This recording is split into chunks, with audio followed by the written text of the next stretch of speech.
everybody. I am here with Tim Rosenberg, saxophonist extraordinaire. And how are you, Tim? I'm doing great. How are you? Pretty good. We're adapting as best we can, and I'm sure you are too. Yeah, yeah. We have a new addition to our family. I don't know if you can hear him. He's hollering right now, but No, uh, it's pretty good. The sound is good. good. Yeah. Well, yeah. He's taken up all my time. So yeah, that's what I'm doing. All right. So, of course, we're talking because it's nice to talk, but also because we're broadcasting your 2018 concert on Sunday, and we want people to watch it. And so, first of all, you played a lot of new music at that concert, and it's a little bit the hallmark of classical saxophone music that it be new mostly, just because the instrument is fairly new, and also I think it's a spirit of the community in the saxophone world that people are interested about new music, and same I think for brass players, for example. And there's a few instruments that are just that lend themselves, like there's a little bit less repertoire that dates back, and so we just naturally tend to gravitate towards more modern music. But I think you have a particular affinity to new music. So talk to us about that. Yeah, I definitely do love new music, and I play a lot of it. And that is definitely, like you said, part of the saxophone community. That I was studying with Claude DeLong, the professor at the Paris Conservatory, and he said, part of the reason that we have to do this, we have to play new music so that composers can hear us, uh, and the sounds that our instrument can make, so that they can write new sounds and new interesting music for us. So and that really resonated with me when he said that. And so I do think of it as not only music that I really enjoy playing, which everything on the concert, I don't program pieces I don't like. But um I also feel like it's part of my job as a saxophonist, to promote the instrument in such a way that shows off all of the sonic and tonal capabilities and the expressive power of the instrument. It's a very dynamic instrument. We can play really quiet and loud, and we can play um, with a pretty wide range. Um, And and, multiphonics and all kinds and of yeah, extended and all techniques. the extended techniques as well. That every time I do one of those kinds of pieces, like on the concert, there's one where I do quite a bit of multiphonics and slap tonguing, and um, and people always come up to me afterwards and say, "I never knew that the instrument could make that noise. Like, what were you even doing?" And I Right. have to kind of explain it. Yeah, and well, also there's a different process involved when you're playing new music. Like oftentimes it's been not recorded or less recorded. Like you can't really say, "Oh, there's my favorite version. That's what I model my kind of basic interpretation on."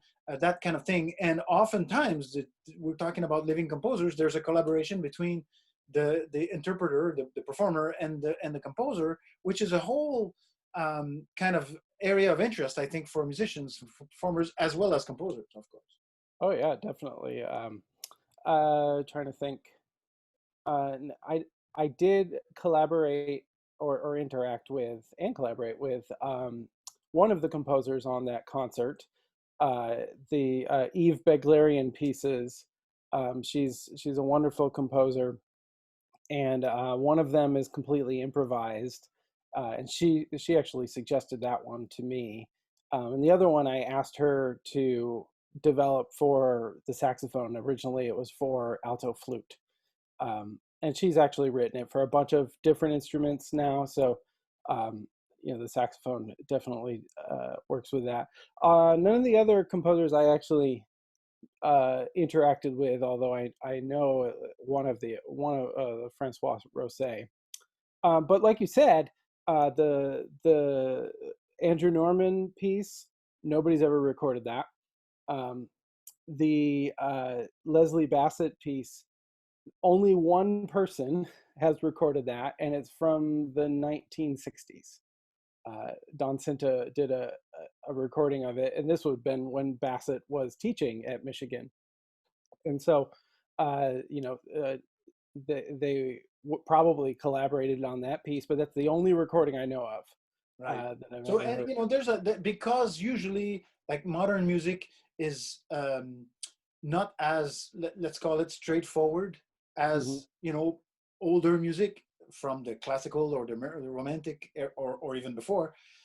There are, even if you're not going to talk to the composer or collaborate because maybe it's a piece that's in progress and you're the intended performer or interpreter of the piece, there's still there's so many, you have to ask yourself so many more questions, which is one of the reasons why I like playing new music, because like, and even if there's a recording of it, like it's not clear, like I didn't, like my teacher, like I didn't talk about that piece with my teacher, like I did. So you know, you have to like, okay, what is the intent here, like how am I supposed to do that, like all of these questions, like where's that phrase going, like because it's unusual or maybe less you know, cookie cutter. So it's, to me, that's part of the interest, is like, okay, I'm gonna really have to sit down and learn the piece with a capital L, like I have to really absorb that, like become one with that piece and kind of communicate at least like telepathically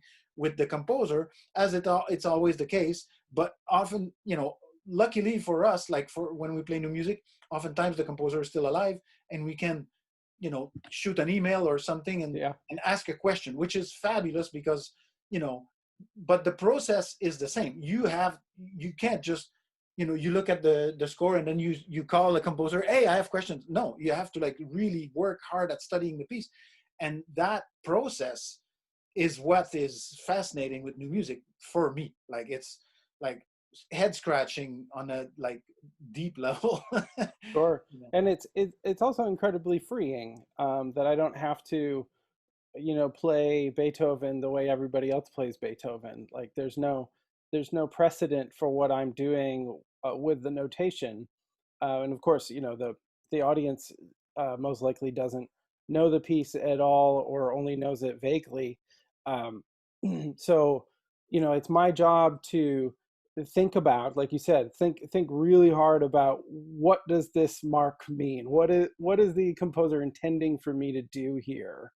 And how do I make that happen? Yeah, Uh, and also conversely, there are instances where you see something, it's like, well, that's not happening, like yes, how do I compromise?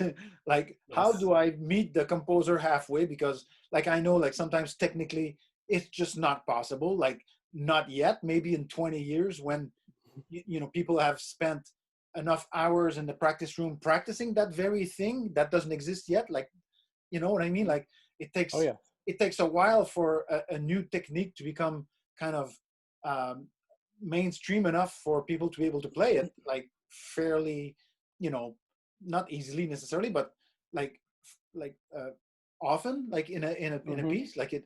hmm So like sometimes it's like, oh crap, I cannot do that.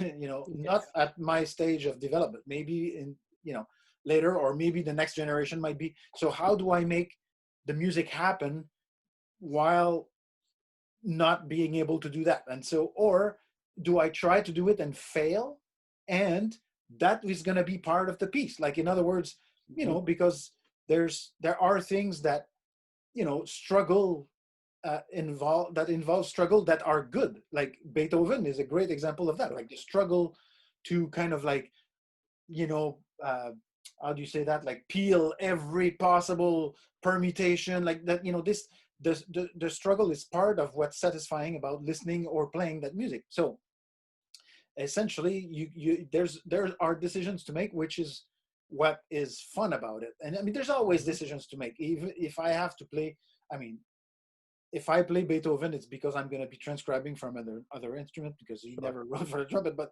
I mean, but even whatever I did, I mean, if I play Bach or whatever it is, I still have to make decisions. But the the available, you know, if you're talking golf, like the fairway is pretty narrow, you know, Hmm. in these pieces. Whereas for new music, it's like, I have more space. I can, like, my choices are um, like wider apart. Like you know, I have got to choose between this and this. It's like it's not between this and this. So that is very freeing, and it involves you. Like you have to like, you can't just like phone it in, you know, Oh, no, which no, not at all. And like you said, sometimes there is, a kind of compromise going on with the composer, whether you've talked to them or not, where you're taking what they've written down, and you're, uh, you know, measuring that against what you can do,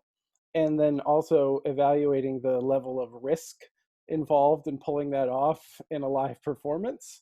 Um, and and kind of evaluating all of that, and deciding, okay, what is the way that I can do this reliably, and and still adhere to the spirit of what the composer wanted. And uh, I think every performance, pretty much of any kind of music, but especially in new music, I think every performance involves some of that, and and I think it always has. I think when people first sat down in front of Liszt or Chopin, they said, "Ah, we're not doing that," and then the next generation comes along and can do it, because they've been doing it since they were 6 or whatever. And you know and so there is this kind of um, interesting uh, dialogue going on between not just composer and musician, but also between generations of musicians. Like again with the Leslie Bassett, that's from the 60s, and it incorporates some really, really high altissimo, really high notes, because that was what was impressive and interesting. But it doesn't use any other extended techniques. The Francois Rousset is from like 10 years ago, or maybe 15, 20 years ago. And, it's full of extended techniques. Um, and then there's new extended techniques for saxophone that are becoming much more standard, like double tonguing and things like that, that I'm not so good at. um, and so if I'm forced into a passage where some people may double tongue it, I have to think, what am I going to do here, and how can I be as close to what the page says, and as musically responsible as I possibly can. And it's I think that's what's really super rewarding about doing new music and doing a program, like the 2018 program, that uh, there was just a lot of the all I really adored all of those pieces. um, and I'm glad I got to play them, uh, for for your audience, and I'm really honored that you're putting it up for a replay. That's really well, great. that we're I'm happy, and to see it. So for the people listening right now, you want to go to you can go to timucua.com/events. There's a place to see it there. There's it's gonna play on Facebook at the so facebook.com/Timucua Arts Foundation, and it's simultaneously is gonna play on YouTube at youtube.com/Timucua or Timucua Arts, and both of those work. And then you can see it at 7:30 on Sunday. And so thank you so much for talking to me. Thank you for playing that program. I hope that you're preparing a new program.